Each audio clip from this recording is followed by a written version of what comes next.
Halo.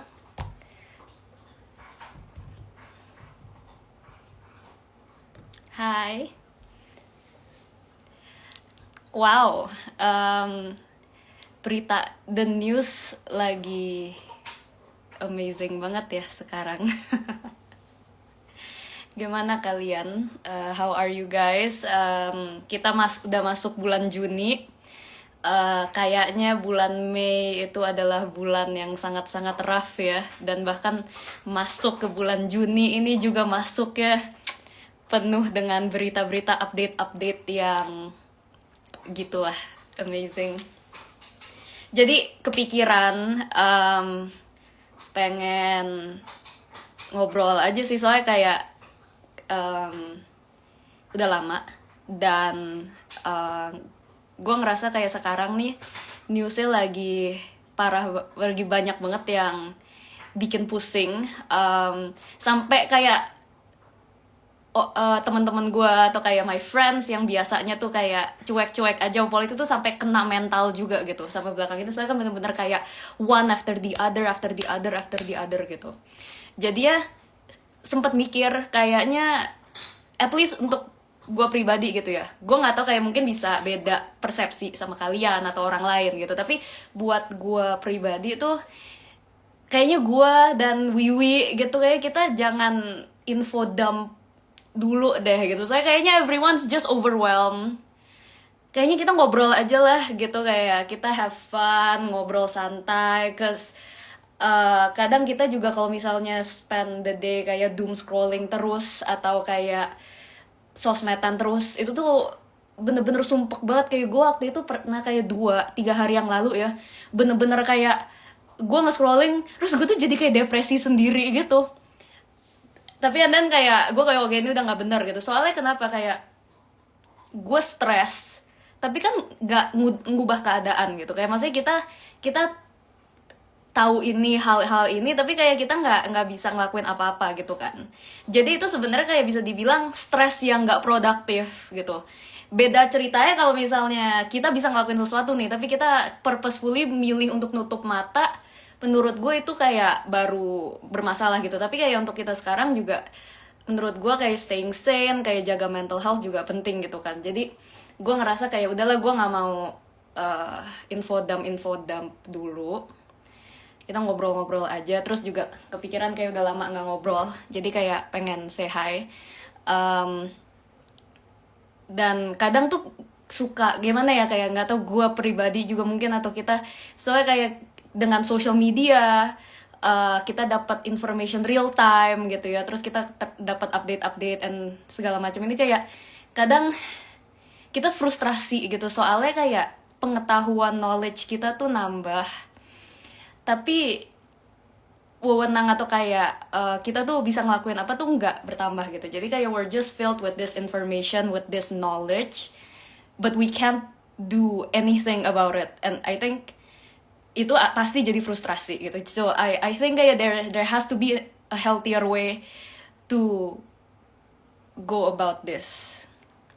Dan ini nih bukannya maksudnya bilang juga kita harus ignoran dan apa ya, kita harus ignoran dan kayak cuek, harus kada bodo amat gitu, enggak. Tapi kayak in moderation and in a healthier amount. Jadi gitu. Ya, gue nggak tahu ya, ini ngobrol doang. Gue nggak bilang kayak ini jawabannya dan kalian harus dengerin gitu, enggak. Terus tadi di chat beberapa kali kayak bilang kayak please save our country, kayak gak bisa, gue bukan siapa-siapa. Gue nih sipil, oke? Kayak gue tuh ya I think untuk negara berprogres itu kan kayak kalau misalnya just like everything else, kayak misalnya untuk sebuah organisasi aja untuk berprogres itu kan kayak perlu banyak banget stakeholder, orang-orang, dan itu perlu proses yang lama gitu. Apalagi negara nih yang gede, kompleks dan sebagainya, perlu intervensi dari berbagai pihak dan tempat ya, dan berbagai arah. Tentunya nggak bisa dependent sama satu orang, satu organisasi, atau kayak satu sektor doang gitu. Nah tapi juga makanya itu sih, gue sempat ngobrol-ngobrol juga sama beberapa orang. Dan kayaknya kan emang udah obvious banget nih kayaknya, kayak bisa salah. pendapat pribadi. Udah obvious banget bahwa sepertinya ini akan berubah gitu ya, maksudnya kayak government kita, perpolitikannya makin kesana lah gitu. Nah jadi kayak emang kita harus bisa adaptasi, kita harus bisa pinter, kita harus bisa adaptable dan survive gitu. Dan gue yakin banget kayak orang-orang Indonesia, kita semua ini kita kuat kok, kita pinter, kita resourceful, kita pasti bisa survive, kita pasti bisa adaptasi. Menurut gue ya itu kan manusia ya, manusia pasti we get tougher, we adapt walaupun misalnya ada tantangan. Nah tapi yang penting itu kayak kadang tuh gue interact sama banyak orang gitu, dan yang bikin gue paling concern, dan ini untuk refleksi pribadi gue juga gitu, kadang along the way tuh kita mental health-nya lah ya kayak jadi gila sendiri, dan itu tuh malah ngefek ke keluarga, ke orang-orang yang justru deket sama kita. Jadinya ya mungkin kadang emang harus plug off, touch grass, lakuin hal-hal yang bikin senang gitu ya. Gak harus tahu semua news real time all the time juga sih gitu. Jadi pengen ngobrol-ngobrol aja. Makanya tadi kan gue minta pada kirimin questions atau topik. Jujur gue nggak mau ngambil tentang politik sih, soalnya kayaknya udah riuh banget ya. Coba ngomongin yang lain aja deh. Apa ya, tunggu bentar, kita lihat. Atau kalau misalnya ada yang pengen topik pembicaraan atau mau nanya, silahkan komen aja gitu. Aduh, kita lihat. JJK pada minta JJK, nggak mau, itu juga bikin stres, nggak mau.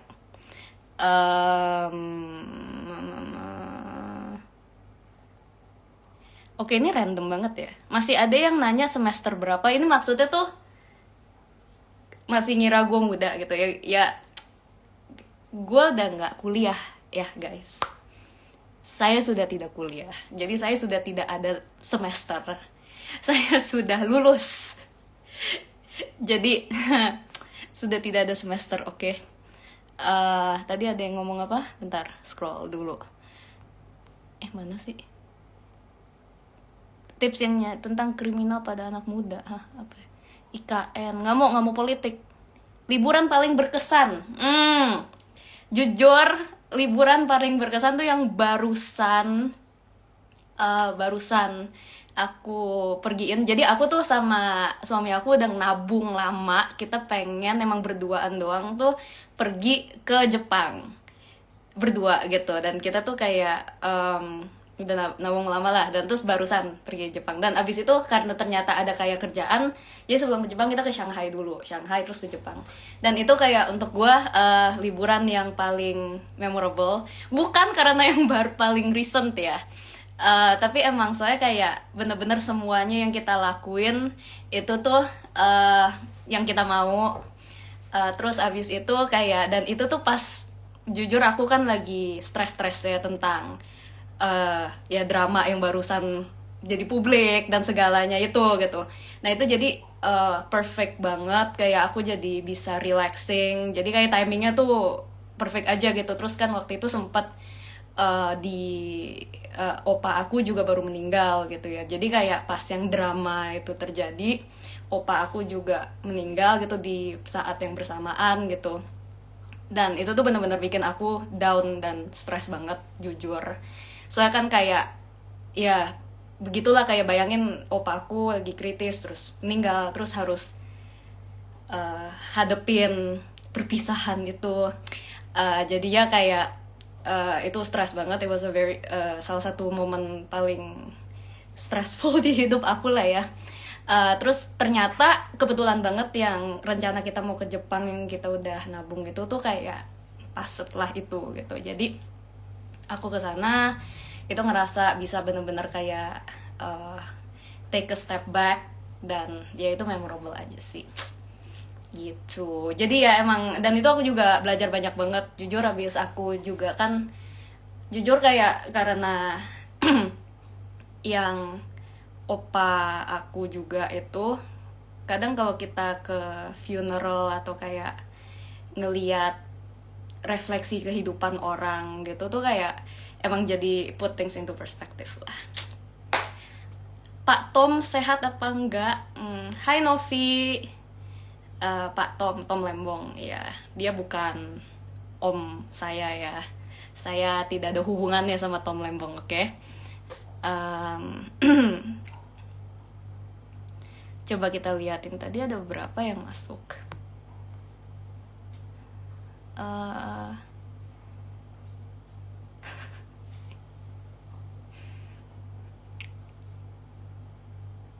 Ini pertanyaan sumpah random banget.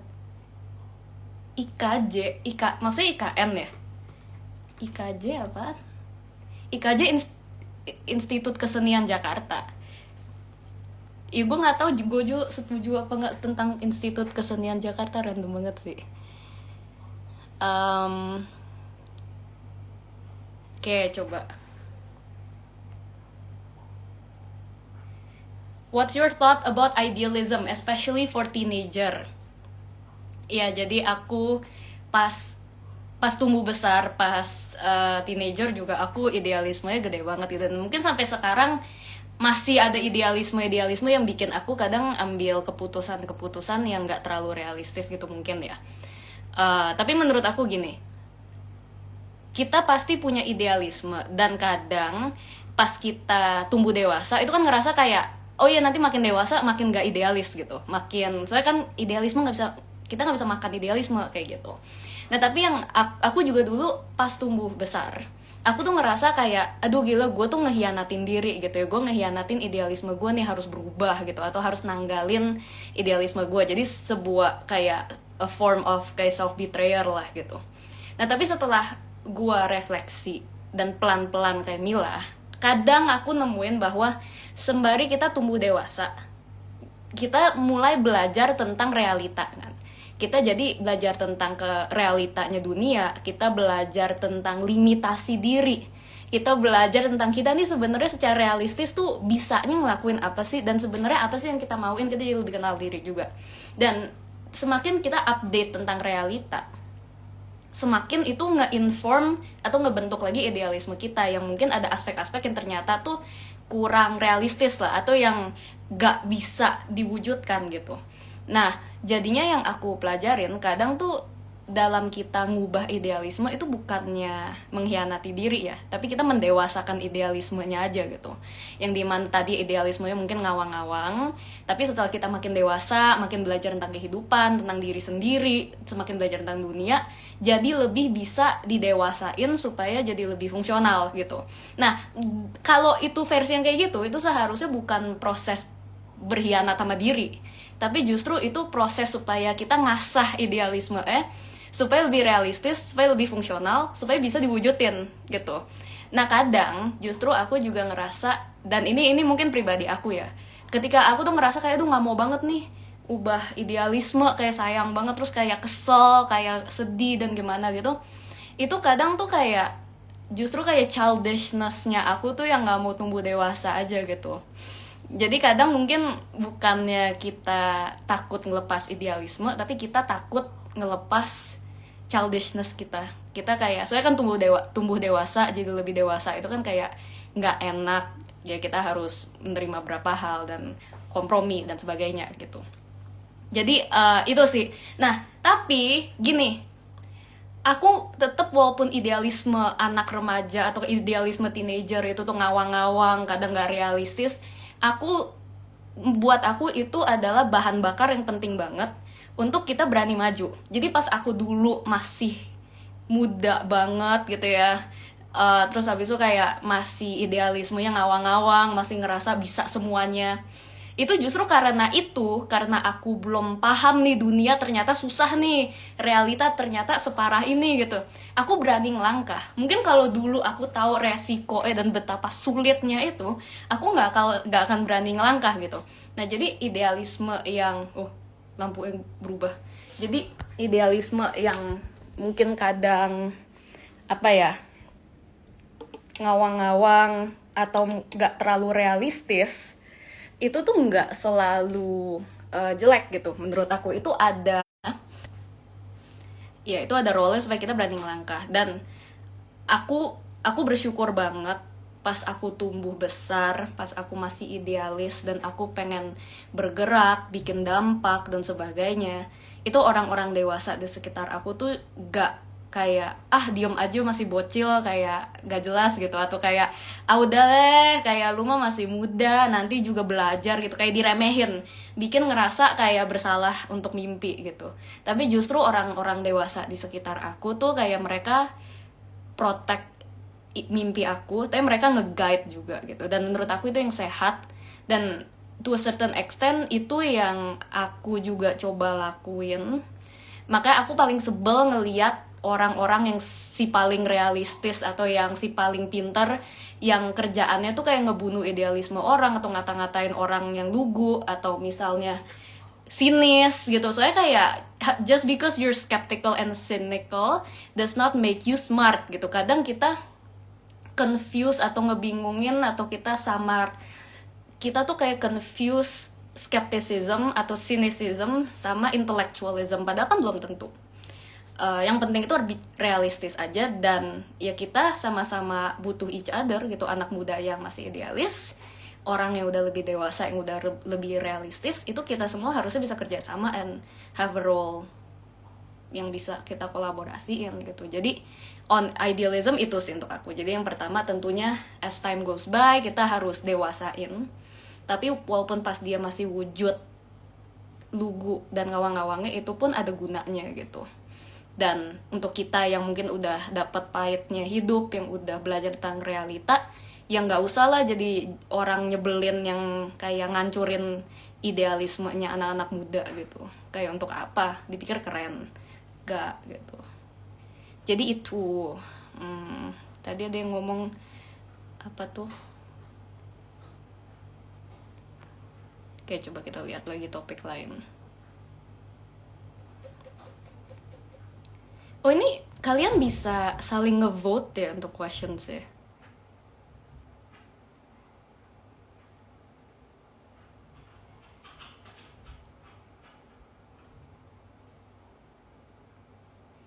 Ini boleh deh, mungkin seru juga, lebih ringan ya daripada yang politik. Jadi tuh pertanyaannya, ada faktor parenting gak yang bikin aku punya pola berpikir kritis sama berani speak up. Jadi mungkin jadi pertama, kalau berpikir kritis atau kayak ya berpikir kritis, jadi emang ada bawaan dari lahir. Maksudnya tuh kayak emang dari kecil aku tuh demen nanyain semuanya. Jadi contohnya kayak aku waktu kecil disuruh tidur sendiri kan sama orang tua aku. Terus aku nanya, kenapa aku harus tidur sendiri gitu. Terus kata orang tua aku, soalnya kamu udah makin gede nih gitu. Terus aku tanya, tapi mami papi udah gede kenapa tidur bareng? Kenapa aku harus tidur sendiri gitu. Nah, terus aku pernah nanya gitu. Terus aku pernah ngeliat emak aku pakai tongkat. Terus aku nanya kenapa harus pakai tongkat, tongkatnya kenapa warnanya coklat, kenapa atasnya bengkok, dan sebagainya. Jadi kayak semuanya aku suka tanyain gitu.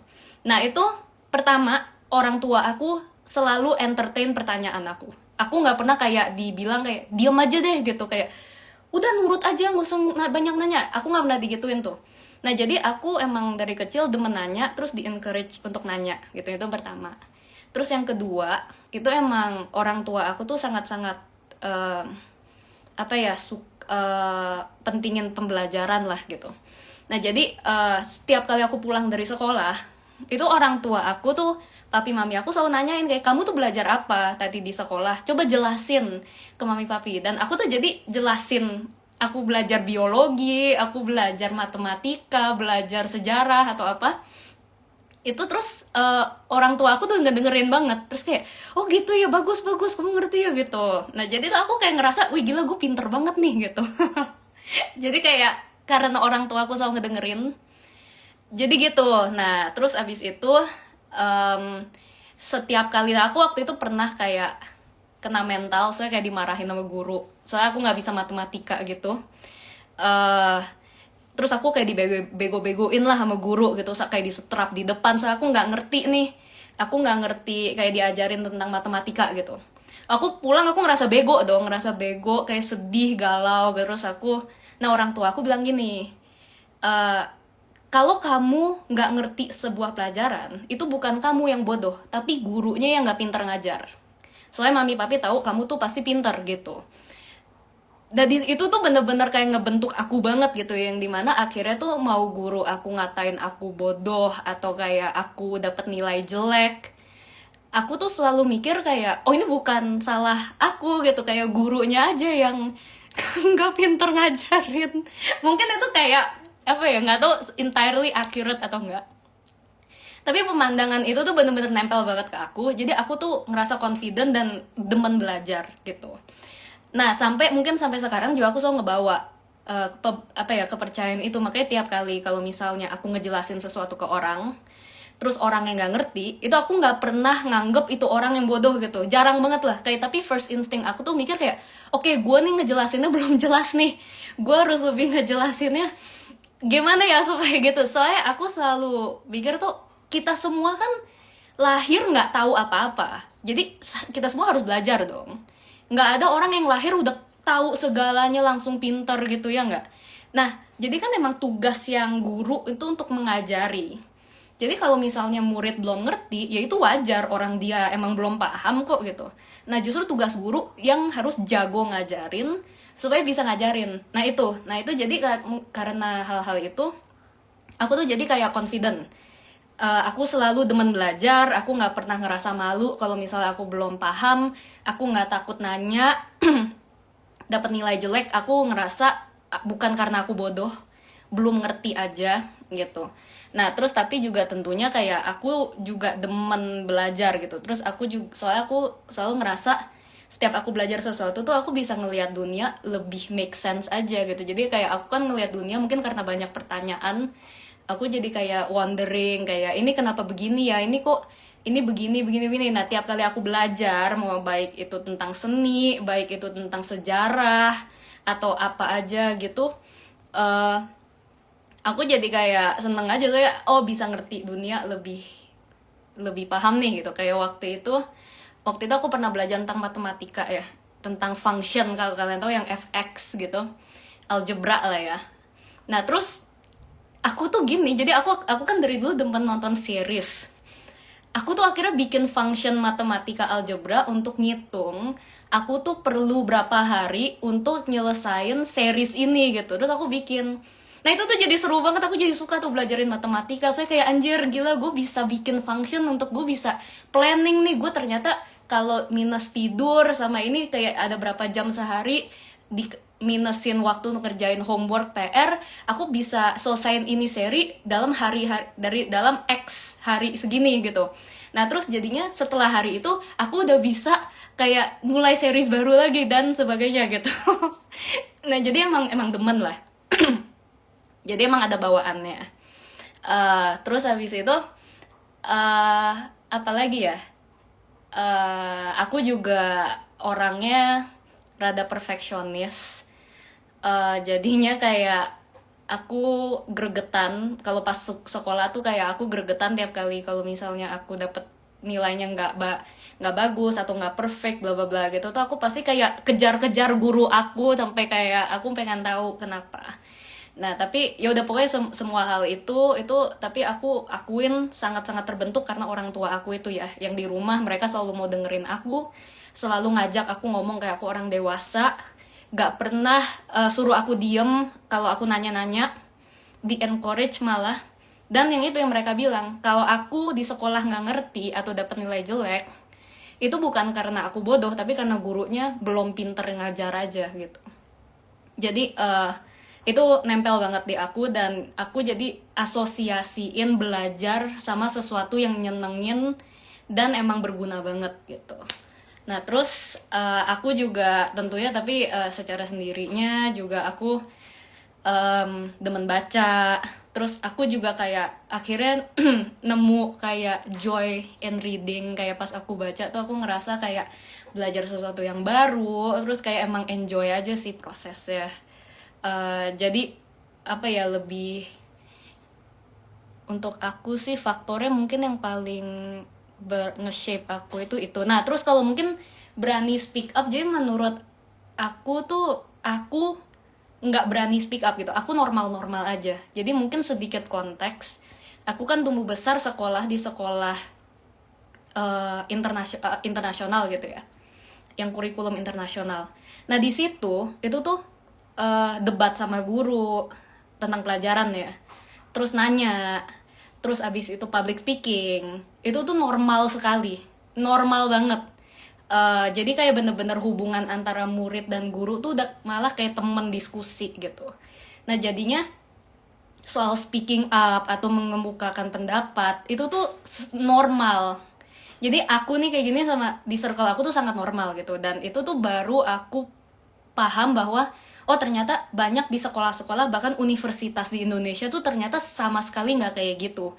Yang dimana ternyata kayak nanya ke guru atau nge-challenge guru aja tuh dibilang nggak sopan dan sebagainya gitu. Nah itu tuh jadi definitely kayak bersyukur banget aku sama karena untuk orang tua aku dan pendidikan aku gitu. Jadi sebenarnya aku nggak berani speak up, cuman emang tumbuh besarnya hal ini ngomong kayak begini aja tuh emang udah normal, dan menurut aku emang seharusnya seperti ini gitu. Karena kan kita tumbuh besar nih, kita harus bisa defend diri kita sendiri gitu.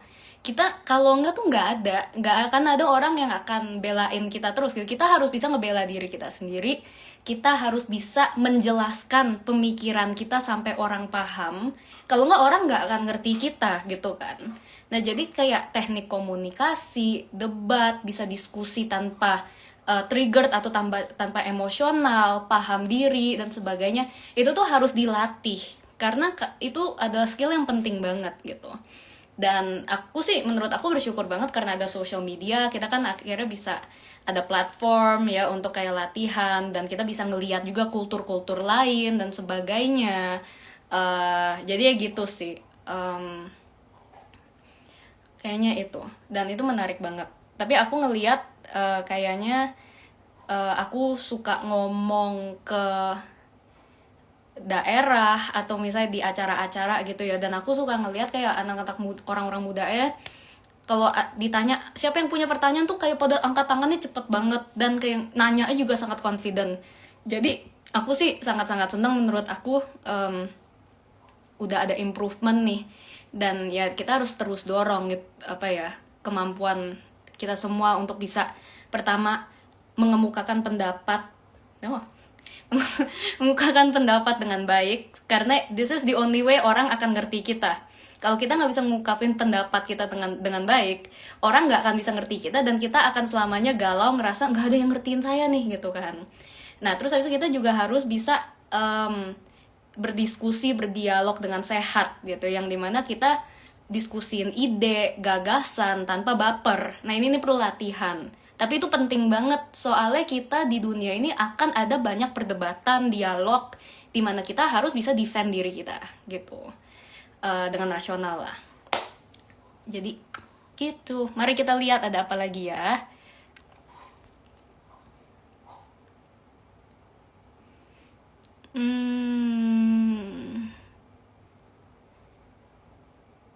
Coba. Ada nih, Kabi in research field, they do the work just for the sake of knowing or even knowledge, okay? But some people bilang lah gak untung dong, gimana mendapat Kabi, dan kalau misalnya ada positif begitu, Kabi gimana respon?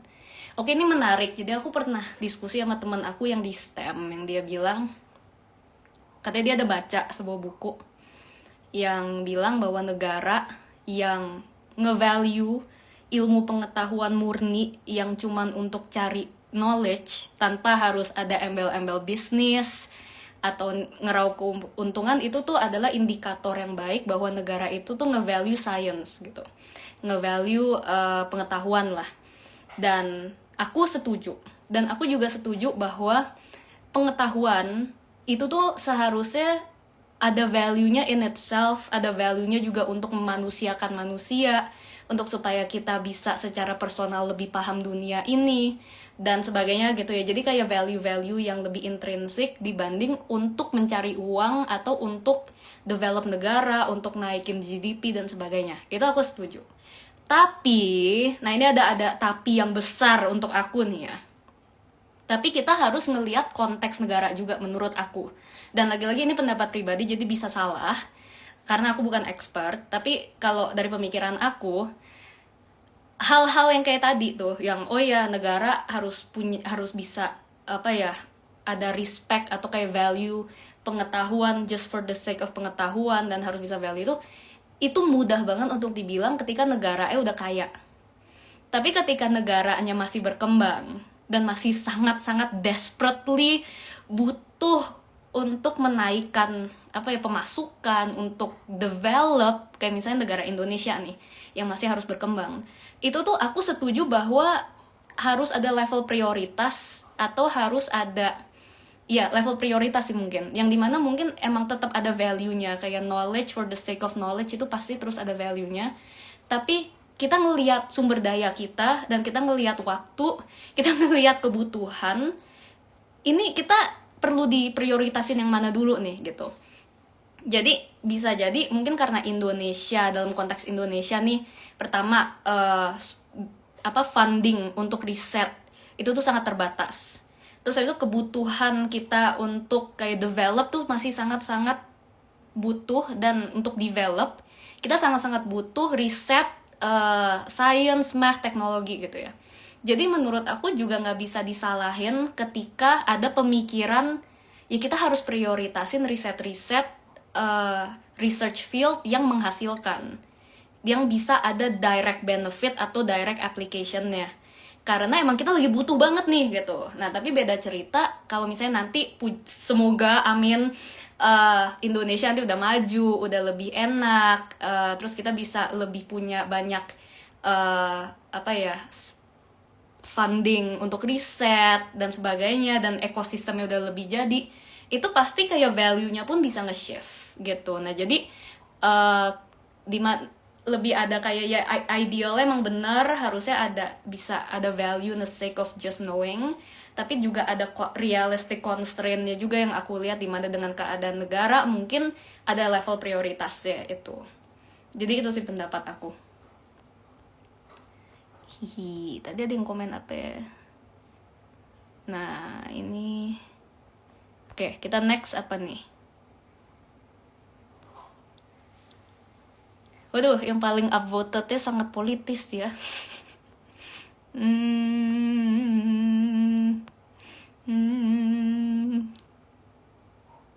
Kita nggak apa-apa deh yang paling atas dulu. Ya ini aku jawab singkat aja, aku nggak terlalu tahu ya. Kita kan nggak tahu kenapa dia mundur. Tapi kita lihat saja. Nanti juga kedepannya bakal ada update-update banget.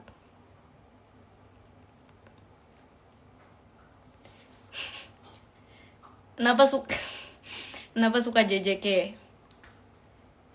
Seru gak? Sumpah bagus. Bagus banget. Coba kalian nonton sama baca sendiri deh. Kalian baca nih, kalian nonton atau baca JJK sendiri ini silakan. Terus nanti kasih tahu gue suka apa nggak. Pasti suka, udah. Emang bagus banget udah. Tuh ya.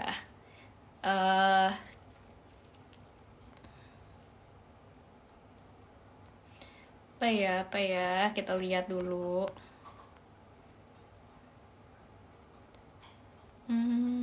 Oh, ini udah.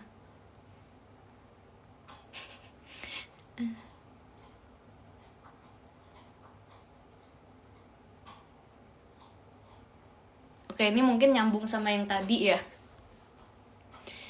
Soalnya menurut aku parenting yang seperti itu tuh merupakan privilege buat kakak, karena nggak semua parent di Buddha Indo ngebiarin anaknya banyak nanya. Boleh nggak sharing kepada orang-orang yang mungkin nggak dapat privilege seperti kamu, biar mereka juga bisa lebih berani.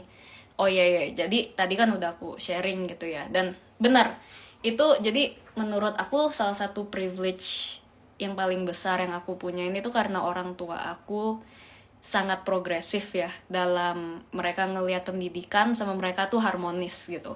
Jadi itu bener-bener ngebentuk aku banget. Tapi mungkin kalau misalnya advice untuk yang mungkin parenting yang nggak dapat privilege kayak itu, ya itu mungkin kalian bisa mulai tanemin gitu ya. Dimana misalnya kalian pertama kalau belum ngerti itu bukan karena kalian bodoh, tapi mungkin karena orang yang ngejelasin belum nggak pintar ngejelasin aja, belum paham aja gitu. Terus yang kedua, kita semua terlahir bodoh ya, kita semua terlahir nggak ngerti apa-apa. Jadi nggak tahu itu tuh nothing to be ashamed of, dan kalau kita nanya ya itu normal gitu. Semua orang at some point harus nanya dulu nggak sih sebelum mereka paham. Jadi kan, dan ini satu hal juga ya yang menurut aku banyak orang, yang untuk aku sih kayak aku tuh nggak pernah takut dibuktiin salah kalau debat. Saya menurut aku justru kalau aku dibuktiin salah itu seneng gitu, soalnya artinya kan kita udah belajar sesuatu yang baru, atau ada pengertian kita yang tadinya salah dikoreksi jadi lebih benar. Dan itu tuh harusnya kalau emang kita beneran pengen paham sesuatu, it's great gitu kan.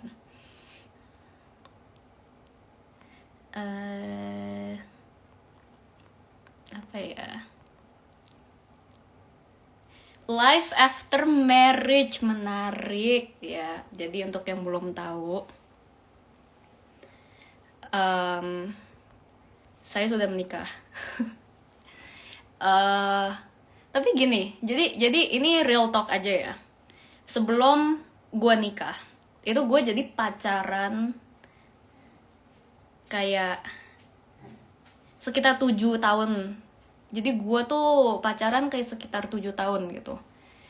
Dan kita tuh pacaran lama banget karena kita berdua tuh takut nikah. Mungkin karena ya itu ya, banyak denger cerita-cerita serem tentang pernikahan gitu, yang dimana gue tuh takut, dia takut, sama-sama takut lah. Kayak oh nikah nih kayak sulit gitu, tiap kali ngomong kayak gimana nih kalau nih kayak oh iya nikah ya harus banyak kompromi gitu, kayak susah gitu.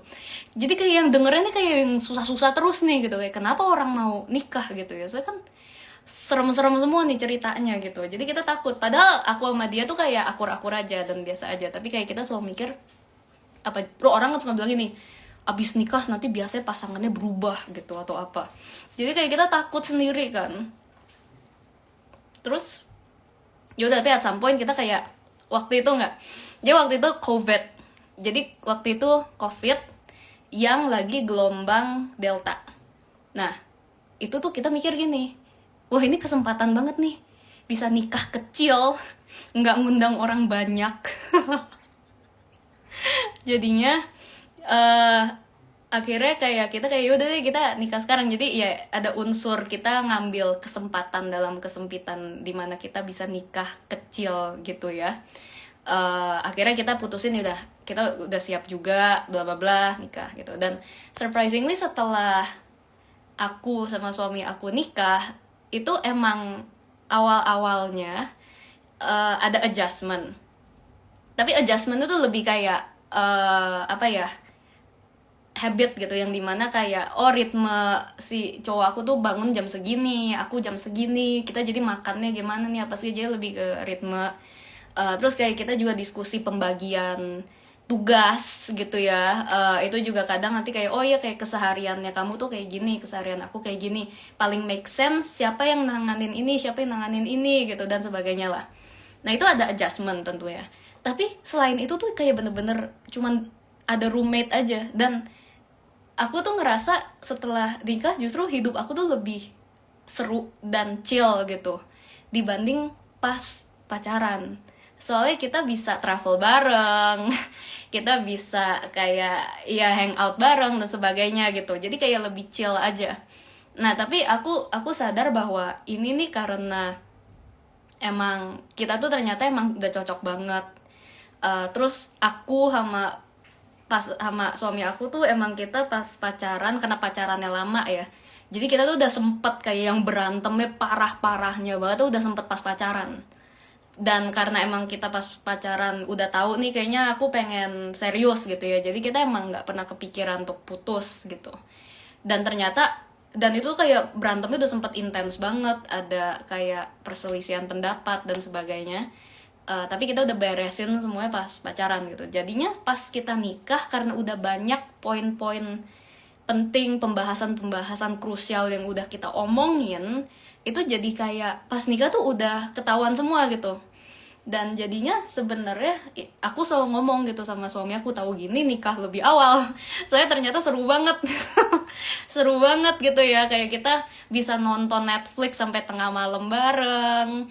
Terus abis itu bisa beli hewan piaraan bareng, bisa traveling bareng, dan sebagai segalanya lah gitu. Terus juga aku jujur kayak aku bisa di mana aku sekarang itu tuh aku dibantuin banyak banget sama suami aku. Kayak dia tuh untuk aku kayak wise banget, pinter banget, sharp banget. Jadi aku tuh kalau ada masalah aku tuh minta advice ke dia. Terus abis itu kayak suka brainstorm bareng dan sebagainya gitu. Nah itu benar-benar ngebantu banget. Dan ini aku selalu inget ada satu hal yang dibilang sama profesor aku. Jadi profesor aku pernah bilang gini, nggak bisa dipungkirin bahwa beberapa pernikahan itu tuh lebih mudah dari yang lain, dan alasannya simply karena siapa yang kamu putusin untuk nikahin gitu. Jadi kayak emang basically nggak ada apa ya tips untuk pernikahan. Seringkali itu emang it's about siapa yang lu nikahin.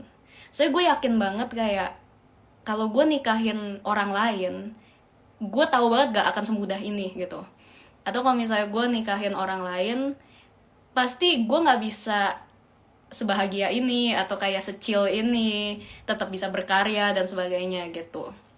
Jadinya emang penting banget milih siapa yang kalian nikahin. Oke, ya ampun, terutama cewek. Gini kayak gue tuh selalu kalau bisa, kalau diminta nasehatnya, kalau nggak diminta ya saya nggak kasih gitu ya. Cuman kalau diminta nasehatnya, jangan pernah kompromi tentang pasangan hidup. Itu salah satu. Jadi gini, pilihan ya. Jadi kita nih soal pilihan hidup tuh jadi ada dalam keputusan pilihan itu ada dua tipe secara general.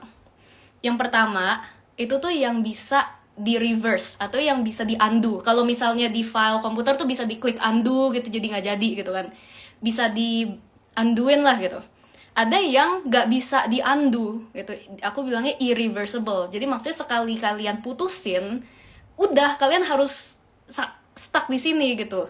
Nah, hal-hal keputusan besar di hidup yang nggak bisa di undo itu tuh hanya dikit gitu. Kayak misalnya kita putusin untuk kuliah di mana, kita putusin misalnya mau nikah sama siapa. Nah itu tuh hal-hal yang keputusan yang kayak bakal ngedefine kehidupan kita banget dan susah untuk di reverse gitu.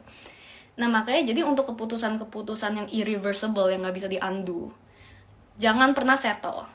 Kalau ada sedikit gak enak atau sedikit masih gak tahu, mending diomongin.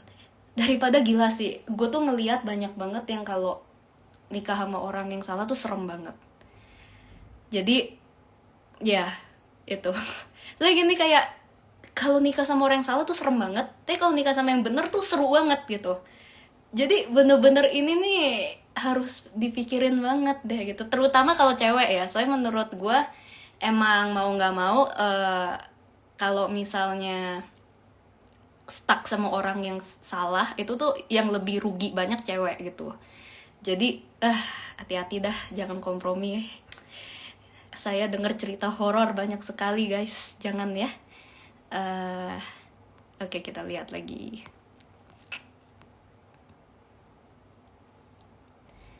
Apalagi ya. By the way, tadi ada yang ngomong Jungkook tuh lagi ngomongin apa sih? JJK. Gue kira tuh JJK itu Jujutsu Kaisen, tapi ternyata ada yang ngomong Jungkook BTS ya. Gue tuh suka ada yang bilang, nggak dulu waktu itu, ada yang suka bilang kadang gue tuh kalau dari angle tertentu kayak mirip Jungkook, which I find really interesting. Jadi gue tuh kalau nggak dikatain mirip Nam Ji Hyun, mirip yang Queen of Tears, Jungkook, atau enggak Tom Lembong, udah 4 itu aja muter-muter di situ aja guys, pusing gue. Apa lagi ya?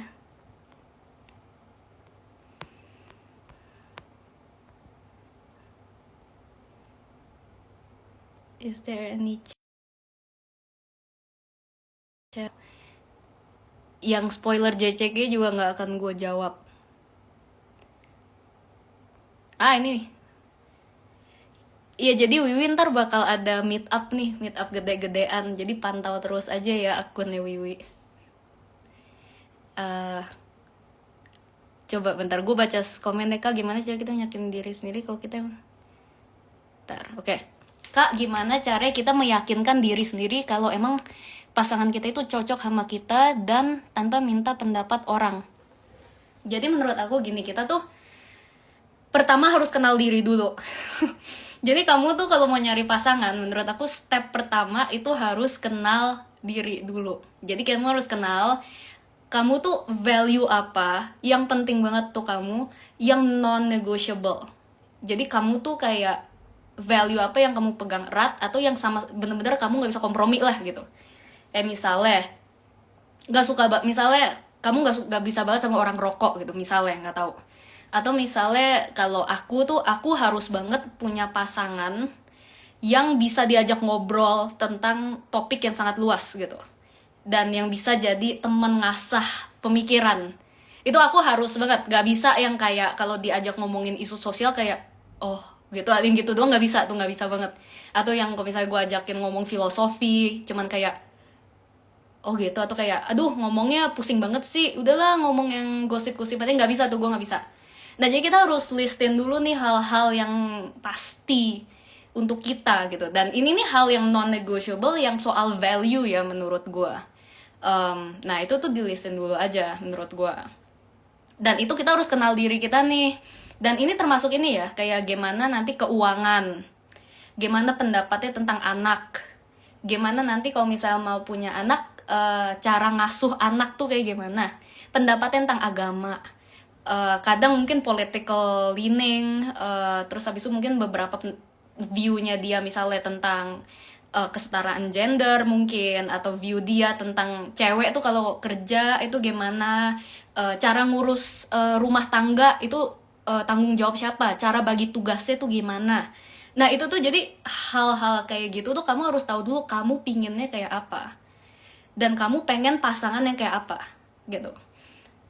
Udah ya, kalau misalnya udah tahu, ya udah nanti pas kamu PDKT atau apa, tinggal lihat aja ini kayak dia pendapat tentang ini gimana, dia value tentang ini gimana, ini gimana gitu. Dan tentu mungkin gak semua pembicaraan itu bisa langsung ketahuan first date ya. Tapi kalau aku sih, aku tanya langsung first date sih. Soalnya aku kayak nggak mau buang waktu gitu. Jadi itu kamu harus tanya dulu aja. Dan di situ cocokin. Kalau misalnya di situ nggak cocok, nah ini yang paling penting. Jadi kalau nggak cocok, lihat stance dia itu masih bisa digeser apa enggak. Kalau udah nggak bisa digeser, udah jangan. Mumpung masih first date nih, belum sayang nih. Mumpung masih first date, belum sayang, udah ketahuan ada value-nya beda dan dia nggak mau geser. Udah mending cut the loss di situ sebelum sayang, ya nggak? Nah makanya nih kalau untuk aku secara pribadi, salah satu kriteria yang paling aku cari gitu ya dalam pasangan itu tuh gimana dia membentuk mindsetnya, atau gimana dia membentuk pendiriannya dia itu berdasarkan apa? Apakah berdasarkan norma tradisi yang, atau bilangnya kayak ya emang dari sononya emang begini, atau berdasarkan fakta logika gitu. Aku pengen cari pasangan yang dia mutusin gimana cara bagi pekerjaan rumah, gimana kita handle financials, gimana cara besarin anak. Itu tuh dia putusin stance ya berdasarkan riset dan berdasarkan data, bukan berdasarkan ya emang dari sononya begini, emang benernya kayak gini, pokoknya begini aja gitu. Soalnya kalau dia pakai riset dan data, aku bisa argue dengan riset dan data, dan kita adu kebenaran aja, nanti kita bisa punya diskusi yang sehat. Saya sama-sama, aku kan juga bentuk keputusan dari riset dan data. Jadi aku pengen pasangan yang bentuk keputusan dari riset dan data juga, biar bisa ketemu, biar kita bisa diskusi. Saya kalau misalnya aku punya pendirian bahwa aku mau bentuk keputusan dan value-value berdasarkan riset dan data, tapi aku punya pasangan yang bentuk value-value misalnya tergantung ajaran orang tuanya, atau dari sononya, atau dari norma kultur apa gitu, pasti kebentur terus, nggak akan bisa.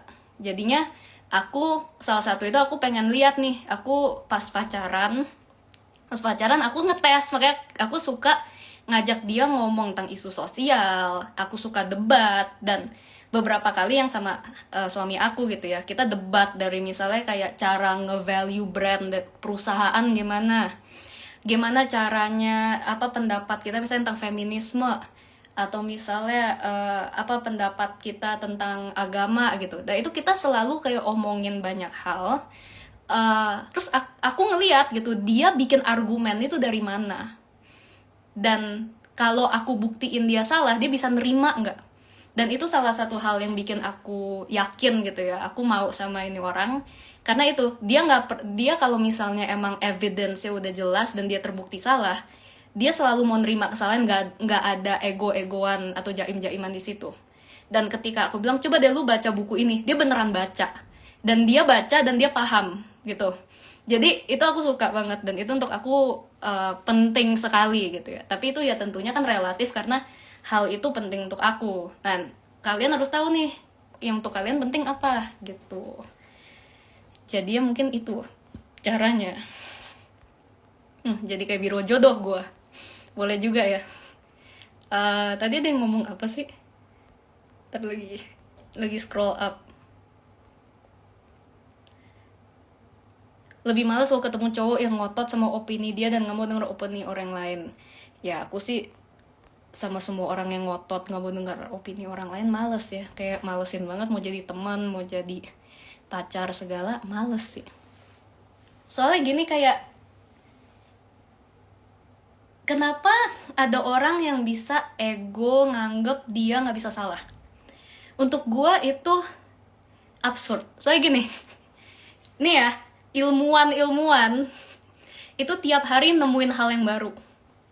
Tiap hari kita tuh ada update pengetahuan, ada teknologi baru yang diciptain, ada policy baru yang diintroduce. Gimana bisa satu orang tuh udah tahu semuanya? Kita semua tuh harus belajar terus gitu. Orang dunia berubah terus juga. Jadi aneh banget gak sih kalau misalnya ada orang yang nganggep kayak ya dia udah gak perlu belajar lagi, dia kayak ya pokoknya ini pemandanganku udah pasti bener ini. Ya itu aneh, itu gak masuk akal menurut aku. Oke. Nah ini banyak banget yang minta gue rekomen buku. Jadi gini, gue masih lagi dalam proses. Jadi gini,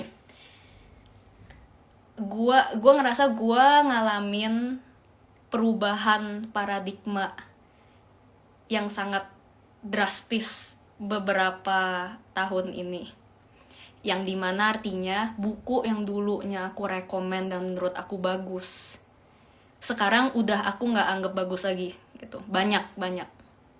Nah jadinya aku sekarang dalam proses baca buku-buku baru dan assess ulang buku-buku lama yang dulu aku suka gitu. Makanya selama ini ketika aku ditanya rekomen buku, aku gak bisa bilang dulu, soalnya kayak emang aku belum tahu nih.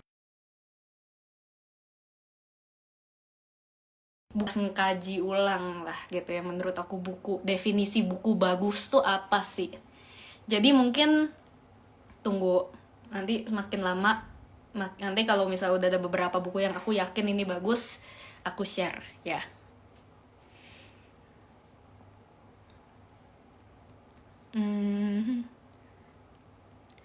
Yang boleh kasih contoh yang dulu bagus apa ya, ada yang bisa gue share. Gue nggak enak coy kasih tahu ya, soalnya jangan deh, mending jangan deh.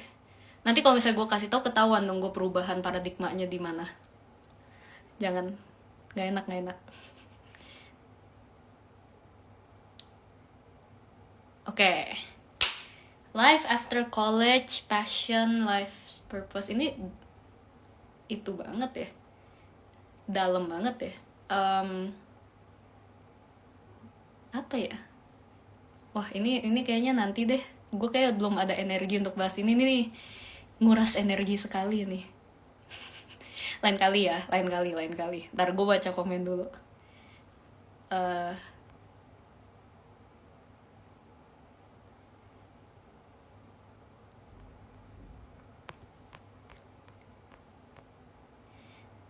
Tan Malaka, oke, Tan Malaka tuh salah satu buku yang aku lagi dalam proses baca. Ya belum bisa ngomong.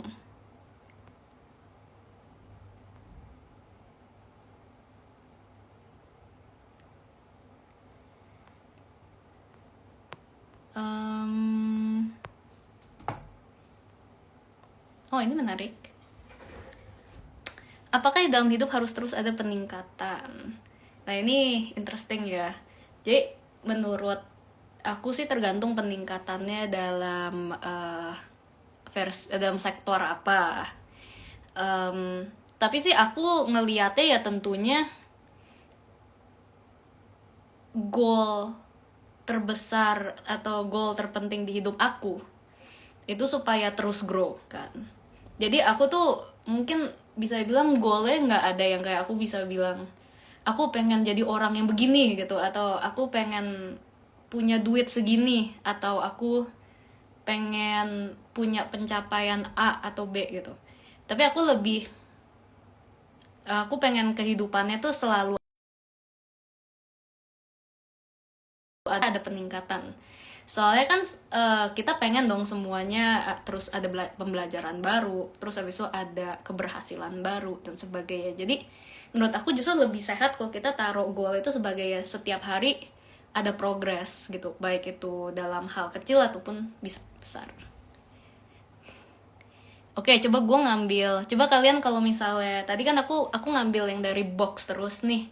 Coba aku sekarang kasih kesempatan buat kalian nulis langsung di komen. Terus nanti aku pilih deh pertanyaan dari komen. Kayak dari tadi kan aku ngambil yang dari box. Aku tuh dari tadi nggak baca komen soalnya, jadi ini aku mau baca komen.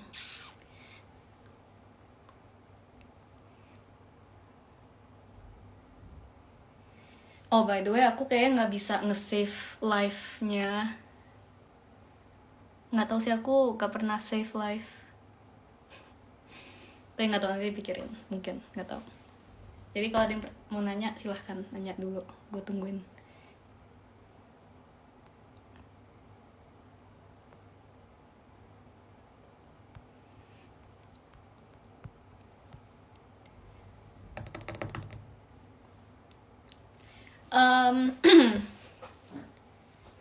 Iya, gue masih ngikutin One Piece tapi lagi break lagi.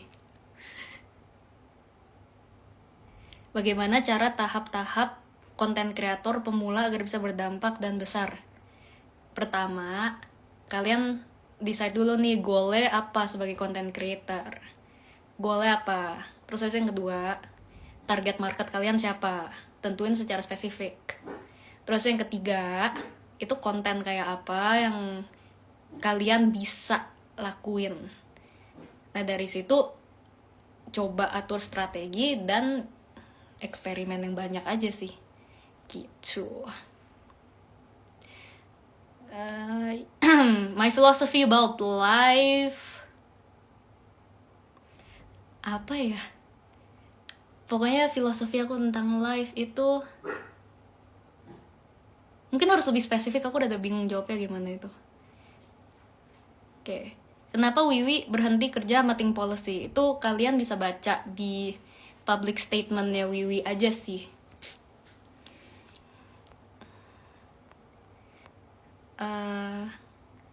Thank you ya. Oh ya, by the way, mungkin tentang yang itu aku juga mau minta maaf kalau ada yang kecewa dengan keputusan Wiwi sama Ting Policy, atau ada yang kecewa sama keputusan aku dan Wiwi lah ya, yang udah nggak dibijak. Dan aku ngerti banget, aku ngelihat banyak yang patah hati atau yang kecewa. Aku paham banget dan percaya bahwa aku juga sedih, aku juga nangis-nangis. Aku nggak senyum-senyum kok tentang ini. Tapi emang it's a decision yang menurut aku harus ambil. Dan menurut aku itu yang terbaik sih untuk kita semua. Jadi ya, aku mau minta maaf tentunya, soalnya aku tahu banyak yang kecewa dan aku sedih banget juga ngelihat responnya. Tapi gak apa-apa, I think that's life. Bijak memilih, aku walaupun endingnya aku seselin, tapi aku nggak nyesel lakuin bijak memilih tentunya. I think kan bijak memilih selalu dibilang eksperimen ya, dan I think it was a very fun and amazing experiment.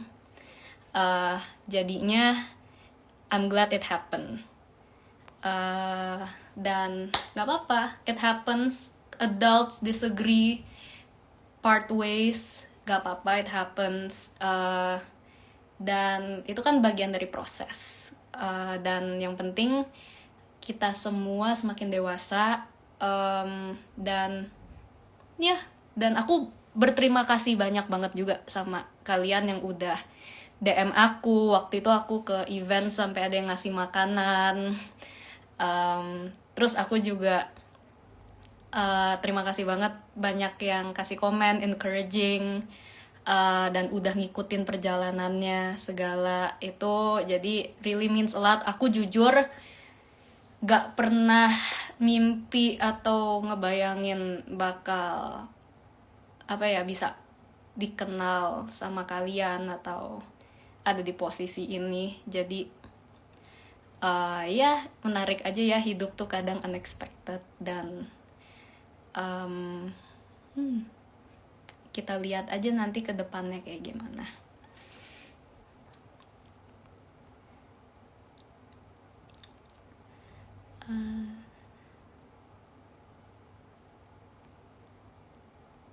Gara-gara kakak aku jadi ikut nyoblos. Oh ya, keren. Reading list Kak Ebi apa aja sekarang? Nggak mau kayak aku udah bilang, nanti ya pas udah. Aku tuh masih nyoba banyak hal. Reading listnya nanti lah. Tapi aku oke. Mungkin aku lagi baca Madi Loketan Malaka. Soalnya menurut aku itu kayak piece of literature yang penting dan aku emang belum pernah baca. Aku lagi baca Selfish Gene-nya Richard Dawkins. Aku ada lagi baca beberapa buku juga yang aku rada lupa. Jadi aku tuh baca itu suka rada menclok gitu. Jadi ya kita lihat saja.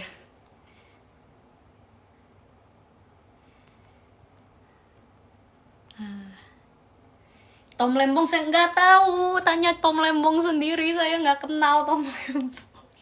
Gue harusnya waktu itu foto bareng dia ya, lucu banget sih.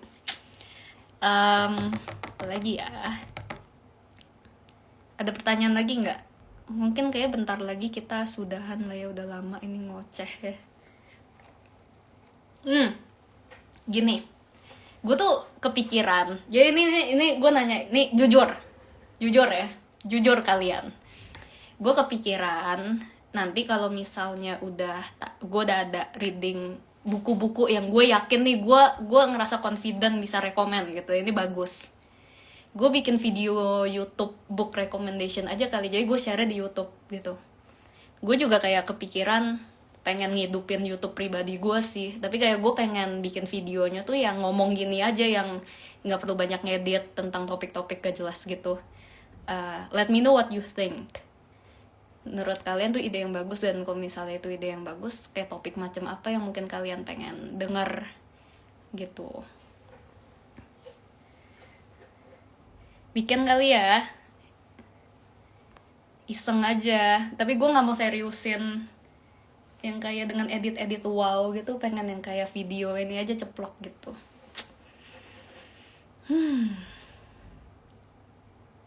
Oke, nanti kita lihat. Oke, guys. Yaudah, gue juga udah mudahan udah capek ngomong, tapi it's good bisa catch up sama kalian, ngobrol-ngobrol. Mungkin kapan-kapan kita ngobrol lagi.